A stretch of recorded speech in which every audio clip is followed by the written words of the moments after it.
Good morning, everyone. We welcome you to our Sunday morning roundtable discussion.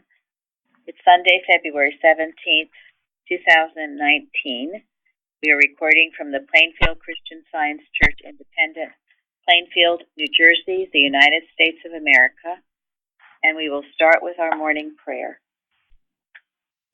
Mrs. Eddy's prayer given at the Massachusetts Metaphysical College.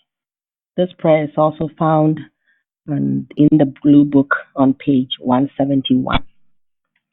Thank you. O my God, I offer as a consecrated gift upon thine altar a heart dedicated to thy service, lips speaking only words of charity, love, and truth, thoughts striving to be only the true thoughts of the mind of God. Help me to endure unto the end, strong in the faith, powerful in the truth, all the influence that I can bring to bear, all the force of tongue or pen that is mine, I offer in thy service. May heaven help, consecrate, and accept. Thank you. And miscellaneous writings, Mary Baker Eddy. We today in this classroom are enough to convert the world if we are of one mind. For then the whole world will feel the influence of this mind, as when the earth was without form, and mind spake, and form appeared. Our subject today is soul. The golden text is 1 Samuel. The Lord seeth not as man seeth. The man looketh on the outward appearance, but the Lord looketh on the heart. And we will start today with the watching point. We won't read all of it. Watch number 287. Watch lest you consider animal magnetism anything more than an argument designed to interfere with your spiritual progress, so that you will slow up or stop in your spiritual journey. If you refuse to do so, have you not handled error?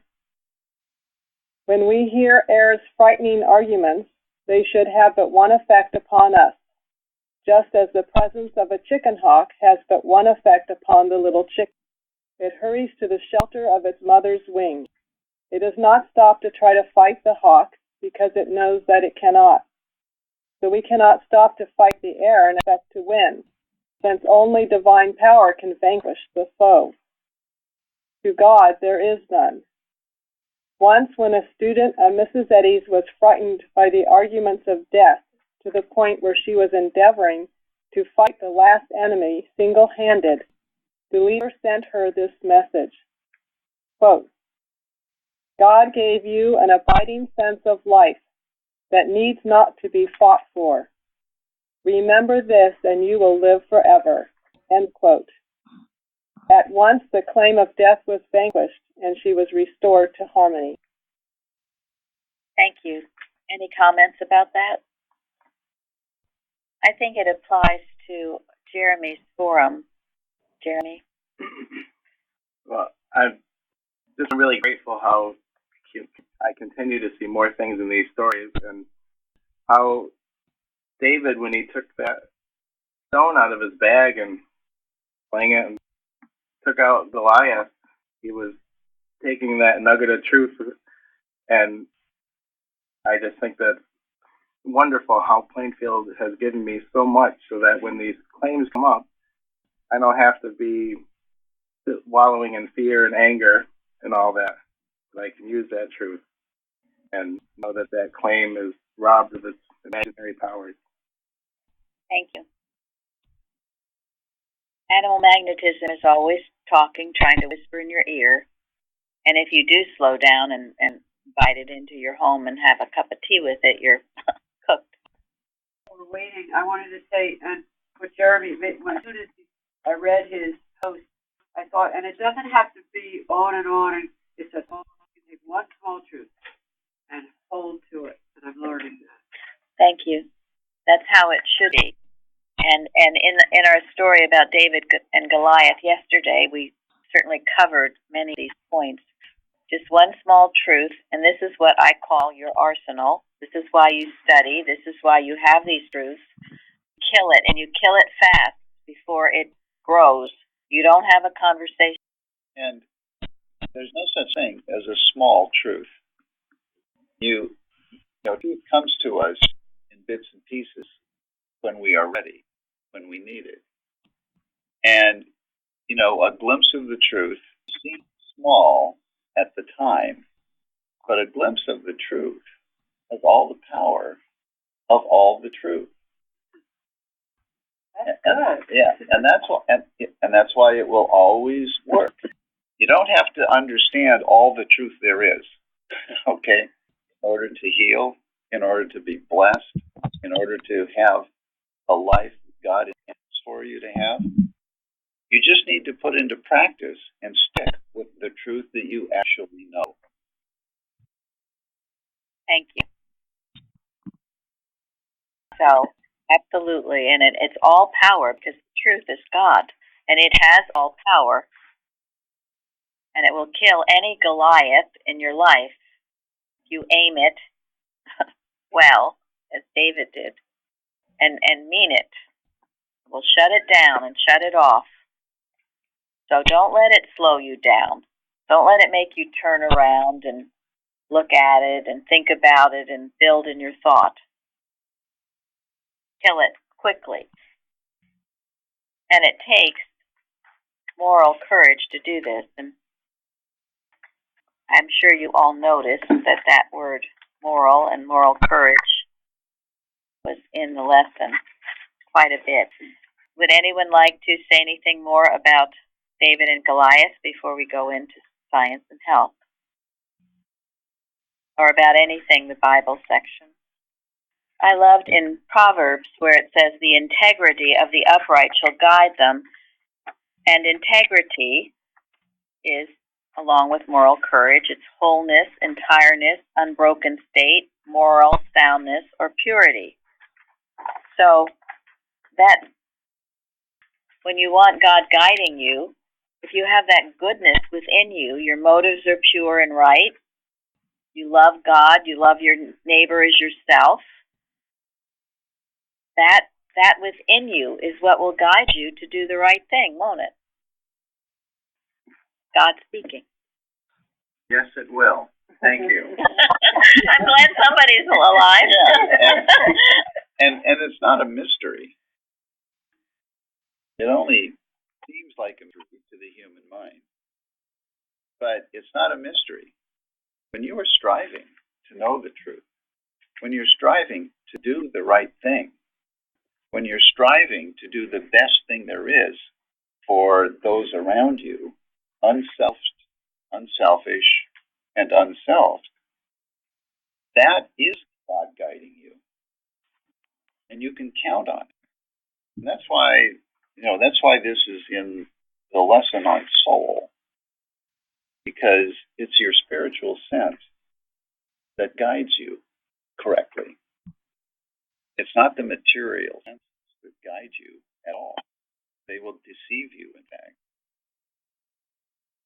So this is all about cultivating your spiritual sense, which is your strong sense that you inherit from God, because that's who and what you are. Thank you. This goes along with the golden text. God looks on the heart. So if you have in your heart the basic foundation of virtue, that gives God something to work with through you. So you got everything good to look forward to.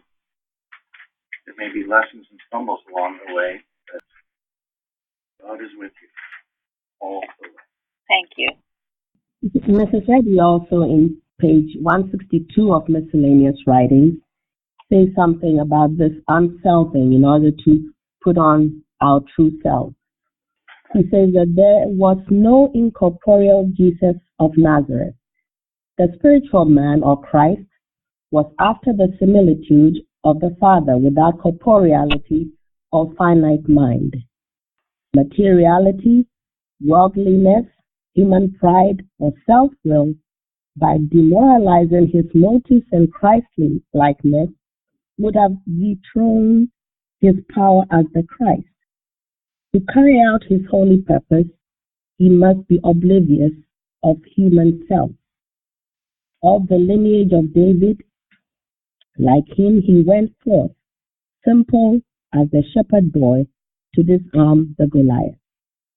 Unopplied in the strength of an exalted hope, faith, and understanding, he sought to conquer the three-in-one of Aaron, the world, the flesh, and the devil. The point of being unself is most important. That's why, to me, the synonym soul is so important, because it helped me see that I cannot keep this mortal self as what I really am, and then keep saying, declaring these truths. I did it for years. It didn't work. Thank you. That was beautiful. Where was that from again, Florence? Page 162 of Miscellaneous Writings. Thank you. And also in the preface of Science and Health, on page X, the divine 10. The divine principle of healing is proved in the personal experience of any sincere seeker of truth. And then, no intellectual proficiency is requisite in the learner, but sound morals are most desirable. And if you start out with not having sound morals, then you can, change your way, repent, change your way, and get them. But it's hard to do it without those sound morals. And so we are going to get into what all that is and what it means. I'll start though with Science and Health number 1, just that first sentence. I'm going to read it. Jeffrey. The divine mind is the soul of man and gives man dominion over all things. Man was not created from a material basis, nor bidden to obey material laws, which spirit never made. His province is in spiritual statutes, in the higher law of mind. Thank you. And that goes along with what, Florence and Gary were saying. You go by soul, your spiritual sense. Your physical senses will not help you. And that is what gives you dominion over all things. Now, what do you need dominion over? Helen. Suzanne.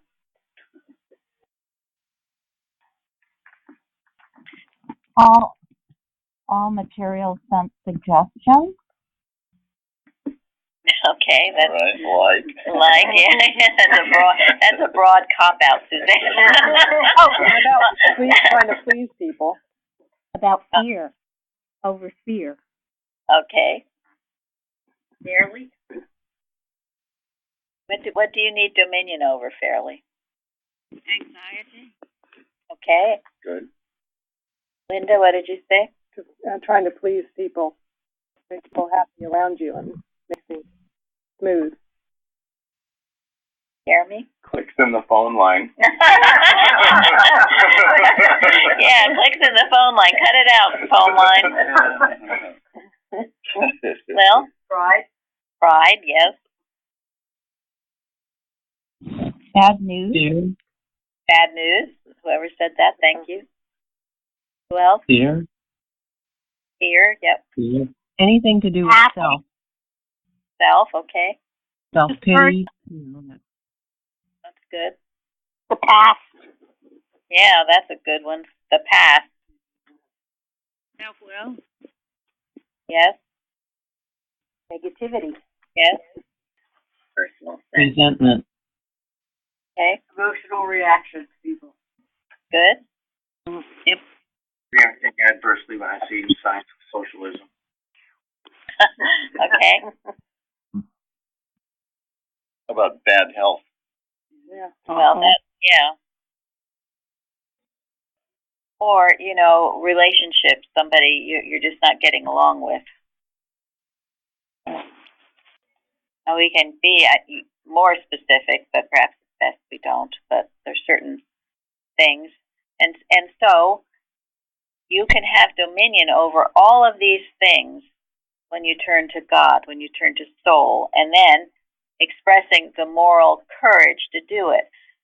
Now I looked up the word moral, and it's conformed to the rules of right, or to the divine law, the laws of God. We talk about them every week. 10 Commandments, Sermon on the Mount, all the teaching, the laws of God, conforming to them, keeping them written in our hearts and minds. And then courage, boldness, resolution, quality of mind which enables you to encounter dangers and difficulties without fear or the depression of spirit. So, those are God-given qualities, but you have to exercise them. And you see, in the story of David and Goliath, there was only one little shepherd boy who was going to do this. But in doing this, you can right everything that's wrong in your home, everything that's wrong in your body, and collectively and individually, what's wrong in your community, your nation, your world. Because it's God's truth working. That's why David was such a good example of moral courage. He knew what the right thing to do was, and in spite of the persecution from his own brothers and his own king, he did it. Now, since Parthens wrote well to this, so Carol, read what Parthens wrote on the forum. Thank you, Gary. Of all the beast of the field symbols mentioned in Mrs. Eddy's Key to Genesis, she lists moral courage as first and foremost in importance. So did Samuel Johnson, the great 18th century moralist and conversationalist. When his biographer, James Bowsell, asked him to identify the greatest virtue, Johnson singled out courage, emphasizing that without courage, fitness to exercise the other virtues would be insufficient. So did Jane Austen's inspiring quasi-autobiographical Pride and Prejudice character, Elizabeth Bennet, who said, "There is a stubbornness about me that never can bear to be frightened at the will of others. My courage always rises at every attempt to intimidate me." So did Mrs. Eddy's moral hero, abolitionist Charles Sumner. Three things are necessary, said Charles Sumner. First, backbone. Second, backbone. Third, backbone. A good chance alone is nothing. Education is nothing without strong and vigorous resolution and stamina to make one accomplish something in the world. An encouraging start is nothing without backbone. A man who cannot stand erect, who wobbles first one way and then the other, who has no opinion of his own or courage to think his own thought, is of very little use in the world. It is grit, it is perseverance, it is moral stamina and courage that govern the world.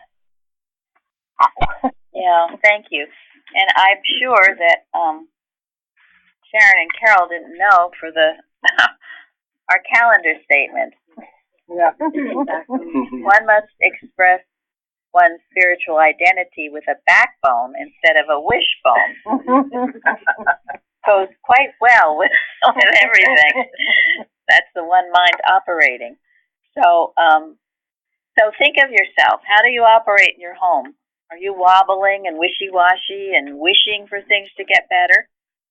Or are you invoking God's law and being active, proactive in this. Because if you are, you will change everything that's wrong because the power of God is behind it. Now, in that forum,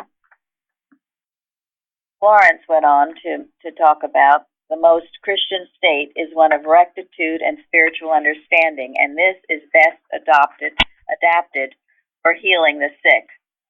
This was one of Mrs. Evans' favorites. She loved that word rectitude. So, Florence, you want to give us the definition you had? Yes. It's from 1828, Webster's.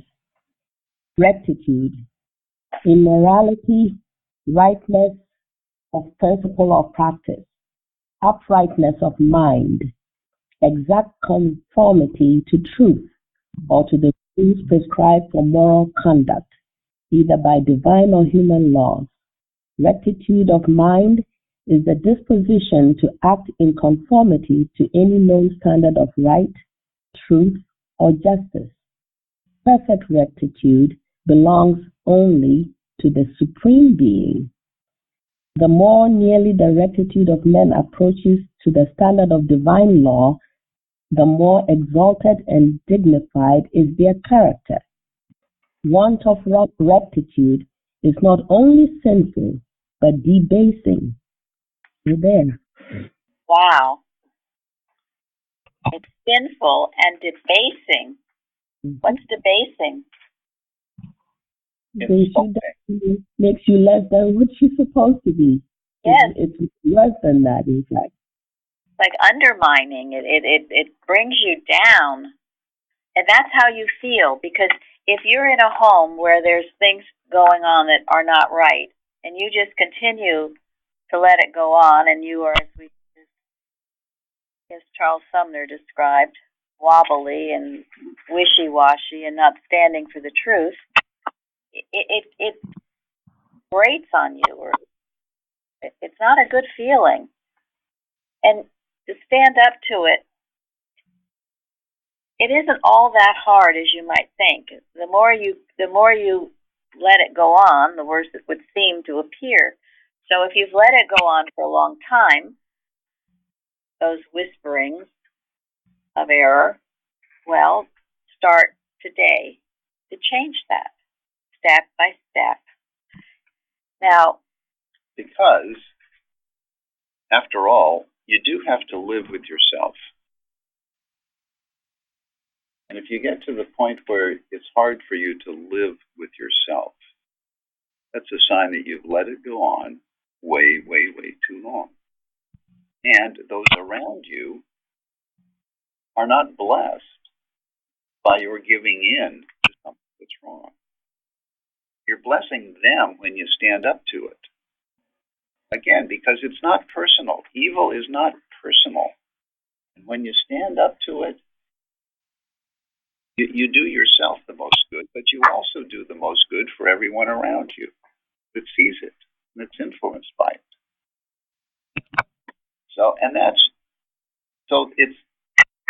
That's why it's essential to have the moral courage, and that's why it's always a blessing for everyone, not just you, but for everyone when you take the moral courage. Anyway. Thank you. It first starts with your own moral courage to stop those thoughts that are coming to you. Now, Craig, do you have the lesson? I have the lesson. Okay, can you read number 5 in Science and Health, please? Moral and spiritual might belong to Spirit, who holds the wind in his fist. And this teaching accords with science and harmony. In science, you can have no power opposed to God, and the physical senses must give up their false testimony.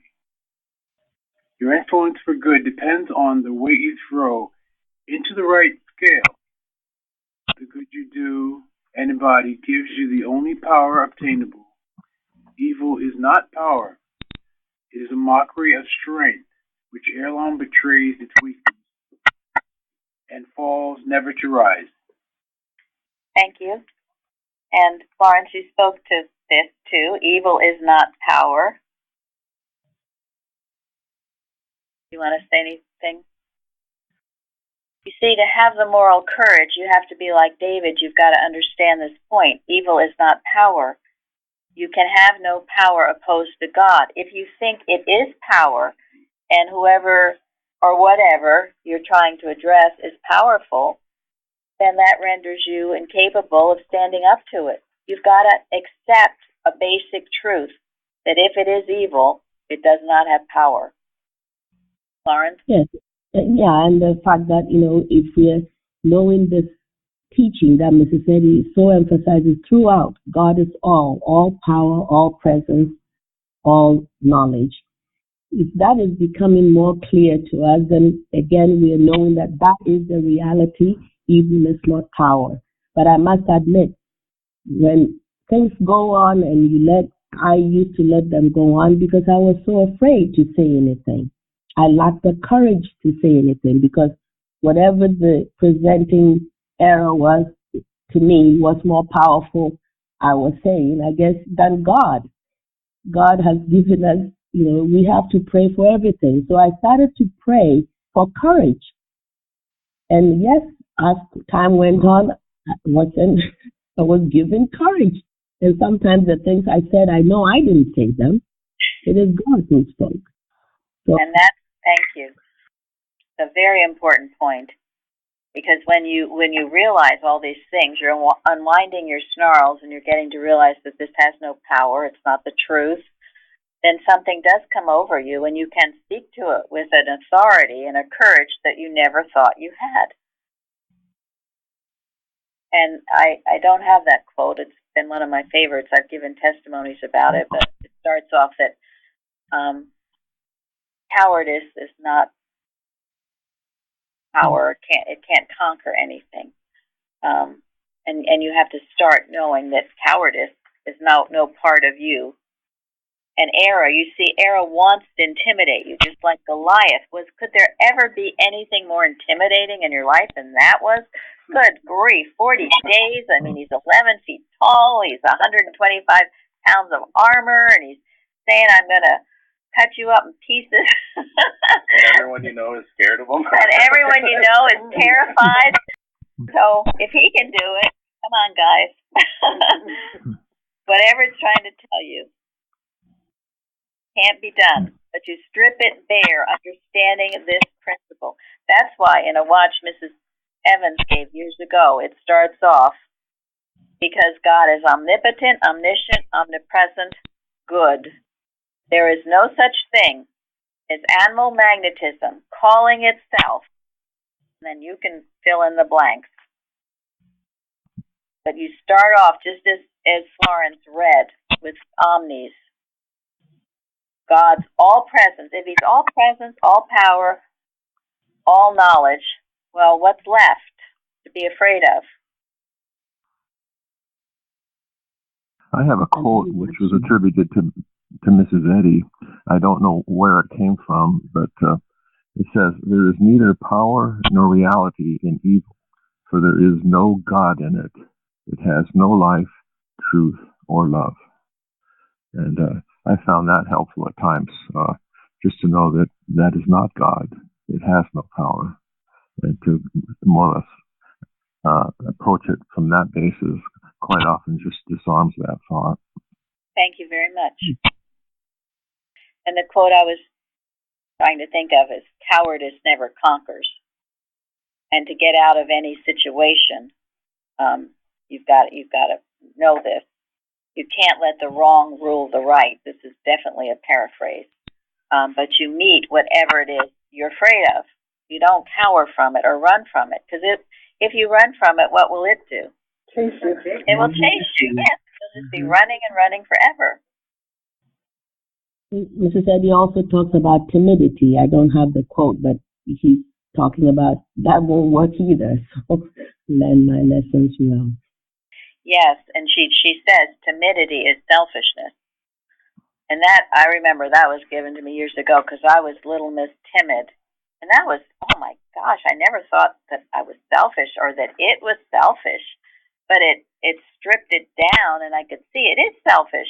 Who are you caring about? You're caring about yourself. Thank you. There's always that story about the dog that thinks it's bigger than the cat and it chases the cat until it gets into the corner and the cat's got no place to go and the cat turned around and faced the dog. Next thing you know, the cat's chasing the dog. Yeah, right. I think that's one of our watching points. But yep. So, and when I was struggling with this, it was number 6 that helped me. So, Bruce, read number 6. Moral courage is the lion of the tribe of Judah, the king of the mental realm. Free and fearless it roams in the forest. Undisturbed it lies in the open field or rests in green pastures beside the still waters. In the figurative transmission from the divine thought to the human, diligence, promptness, and perseverance are likened to the cattle upon 1,000 hills. They carry the baggage of stern resolve and keep pace with highest purpose. Thank you. Now, one thing I felt at that time was I couldn't keep up with everybody else, which was the wrong thought because I was comparing myself. It seemed like everybody was getting it, everybody was going ahead, and I just did not get it.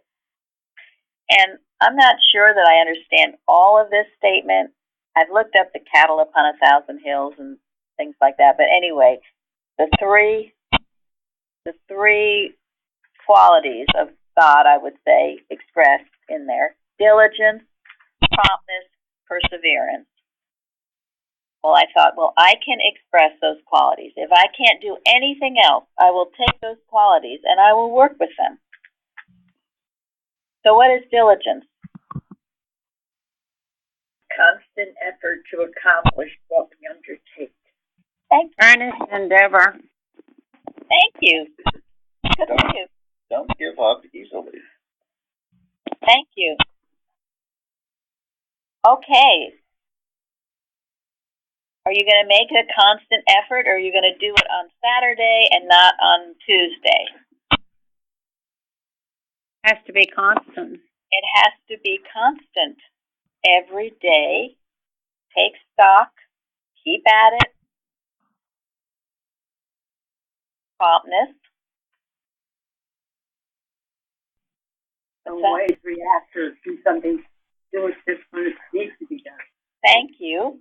You don't procrastinate when you've got a job to do for God. Thank you. Readiness. Thank you. I found cheerful willingness. Promptness is a big one, too, because people who think being late is okay, and a lot of people do. Well, is it? No. No. It's thoughtless for the other person. Thank you very much. And what does it mean to be behind the 8 ball? Always not a good thing. Well, you're missing. It means you're always missing opportunities to present themselves if you were on time. I had a friend he was always like 10 minutes late to everything. And I told him, you only need to catch up with one 10-minute period. You don't have to do 10 minutes every time. Just one 10-minute period will get you where you need to go from then on. I mean, a lot of times I will try to allow extra time for whatever it is, especially if I'm going somewhere. Mrs. Evans used to love to tell the story that she was always late for everything. And one day she was meeting a friend or something, and she was late. And the woman was furious with her and said, what's the matter with you? I've been waiting here, and that's what you're selfish. You're being very selfish. It's not just some little thing. And it was wasting this person's time. Well, Mrs. Evans was like shocked, I guess. She never thought of it that way. But she said before she would leave the house, and I'm telling you, this has happened to me too. suddenly you need to straighten something up, or the floor needs mopping, or you just have something you got to do. You run back and check something, or change your earrings. Change your earrings. Something very important, mind you, and that makes you late. And what is it? Benjamin Franklin, the early bird gets the worm. If you are always late, and you are in a world where someone is going to hire you, you're the late one, and the other one comes on time, guess who's going to get the job? That came on time. That's it. It's an important quality. Okay, so these were things I thought deeply about, how I could improve myself. First, the diligence, the constant application. So that meant, well, I'm on time one day, but the next day I'm not on time. No, diligence every day. Keep at it, constant. And then perseverance. Never give up. Thank you. Persistence in anything undertaken. Thank you. When you undertake something for God, don't be surprised the devil tries to throw a monkey wrench into your endeavors. Or 100 of them. Or 100 of them, exactly. You brush them aside, you dust off, learn something from that if you need to, and keep on going. Thank you. There's a quote, I think it's from one of the presidents, and I don't know it exactly either, but he talks about genius doesn't matter. He lists a whole bunch of things that don't matter. Do you remember, Craig?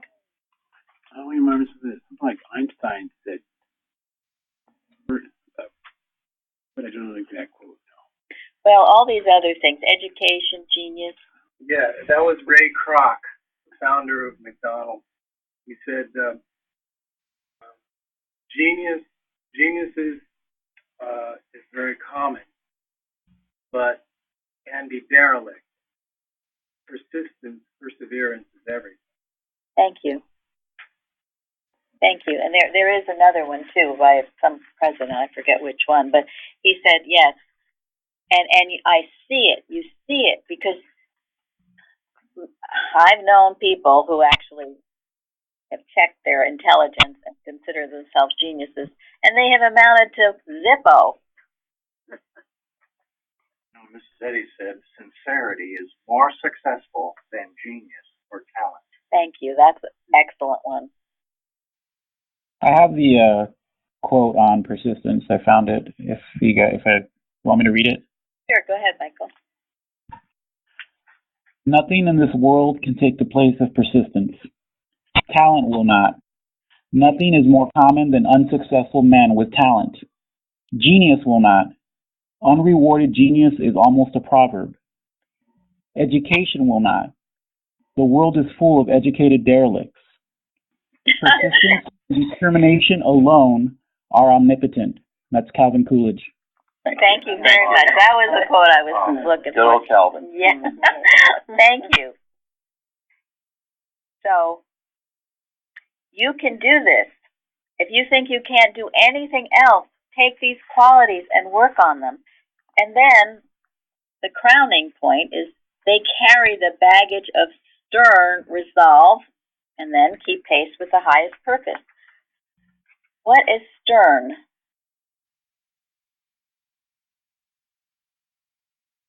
Unyielding? Unyielding. Yep. Mm-hmm. Yes. Rigidly steadfast, unmovable, unyielding. You have to have that. You have to decide. This is important to me, and nothing is going to stop me from expressing these qualities. I'll remind myself. I had this written down on a little piece of paper. I carried it around with me. I thought about it a lot. And taking those qualities and working on them unfolded so much more, and I got so much stronger in my understanding because I was doing this with my science. I was doing it. And I began to make real progress. But you have to have that stern resolve, because if you think, okay, today this sounds great, yep, next year, what? So remember that. You got to keep it and work with it. We were taught here you take one statement of science and health or the Bible every day from the lesson and work with it and make it your own. And you can take many of them and work with it, not just one day, but weeks and months, and make them your own.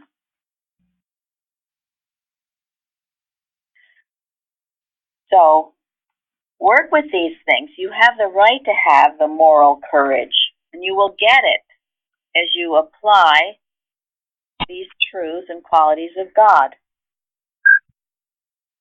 And then, number 8. Jeremy. But how shall we reform the man who has more animal than moral courage, and who has not the true idea of good? Through human consciousness, convince the mortal of his mistake in seeking material means for gaining happiness. Reason is the most active human faculty. Let that inform the sentiment, and awaken the man's dormant sense of moral obligation. And by degrees, he will learn the nothingness of the pleasures of human sense and the grandeur and bliss of a spiritual sense, which silences the material or corporeal. Then he will not only be saved, but is saved. Thank you. Now that number 6, you're working with yourself. Number 8, you're what? Helping someone else. Yeah. And it's been very rewarding to me, because in reading this week, I have seen some of you working with this in your life, with perhaps people you're living with who are giving you a hard time. Giving you a hard time about the science, opposing in some way. So, first, through human consciousness, convince whoever it is of his mistake in seeking material needs for gaining happiness. I can tell you right now, whoever's doing this is seeking material means for their happiness. Because if they're opposing the science, they're out trying to find it in some other way, are they not? And then convince them, whoever it is, of his mistake in seeking, yes, and then reason is the most active human faculty. Let that inform the sentiments and awaken man's dormant sense of moral obligation.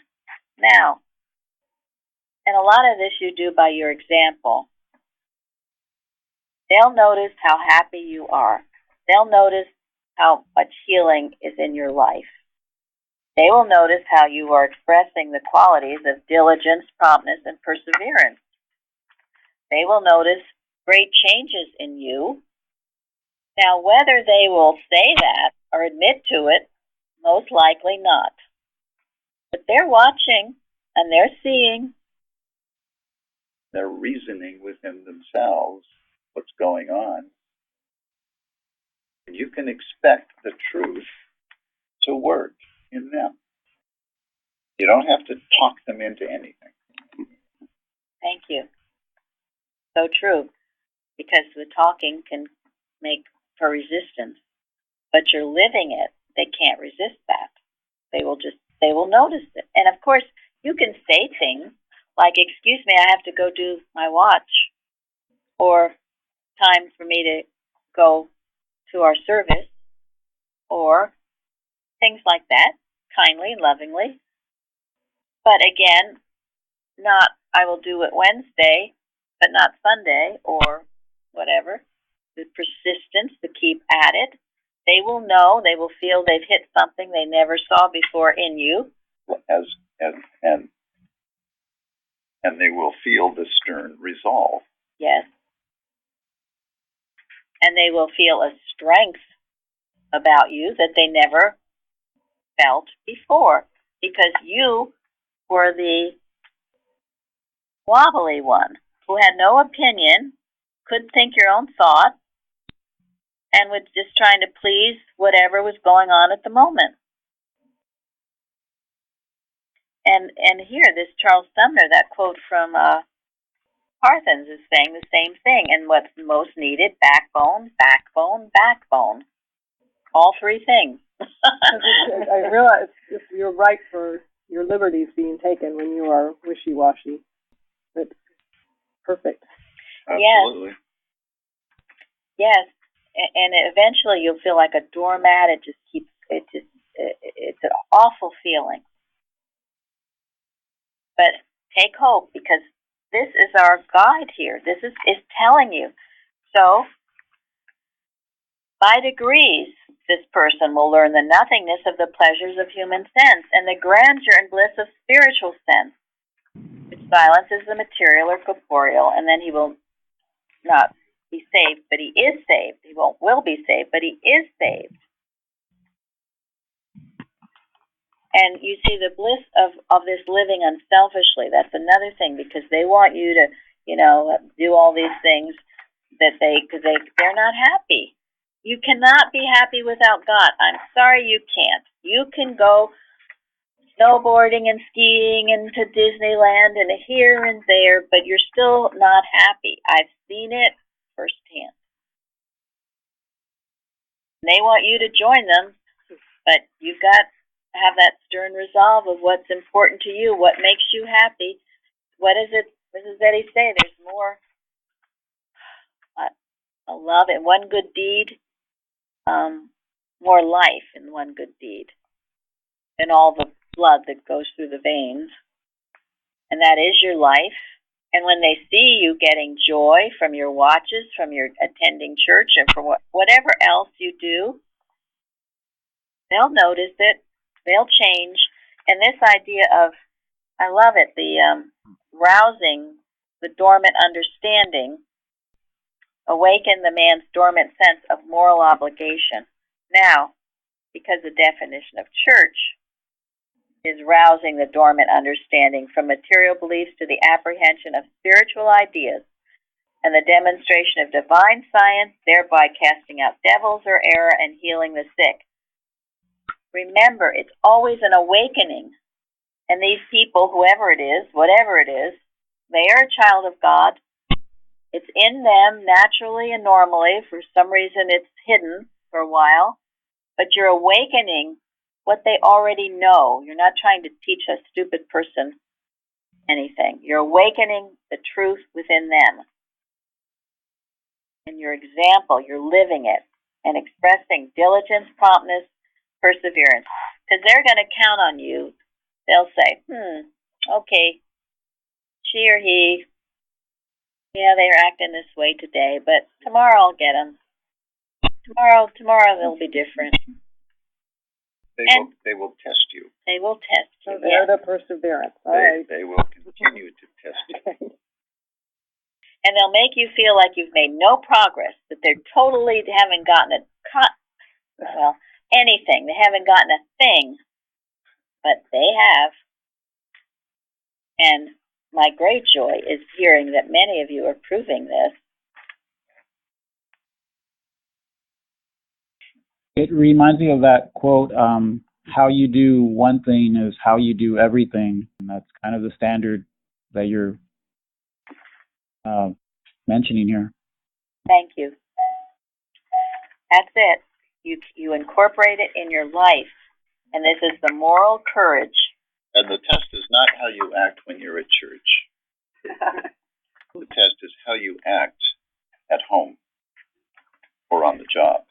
Yeah, or when you think no one is watching. Are you consistent in this truth? This truth does not fail to work when applied. If it's not working, there's something wrong.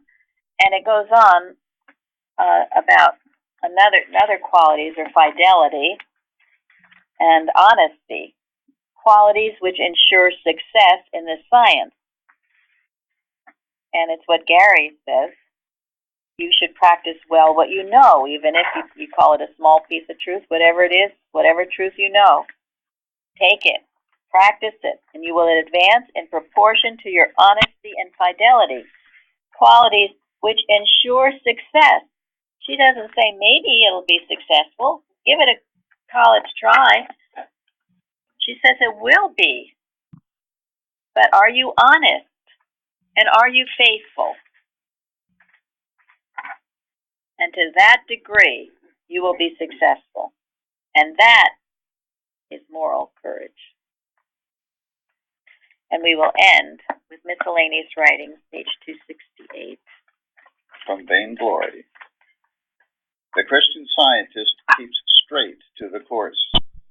His whole inquiry and demonstration lie in the line of truth.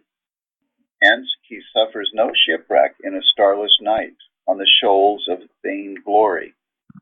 His medicine is mind, the omnipotent and ever-present good.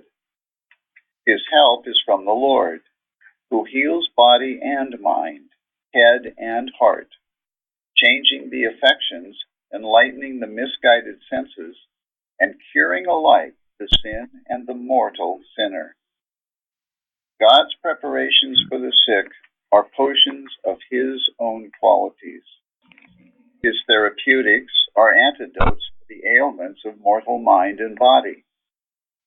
Then let us not adulterate His preparations for the sick with material means.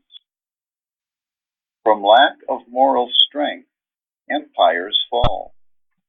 Right alone is irresistible, permanent, eternal. Remember that human pride forfeits spiritual power, and either vacillating good or self-assertive error dies of its own elements.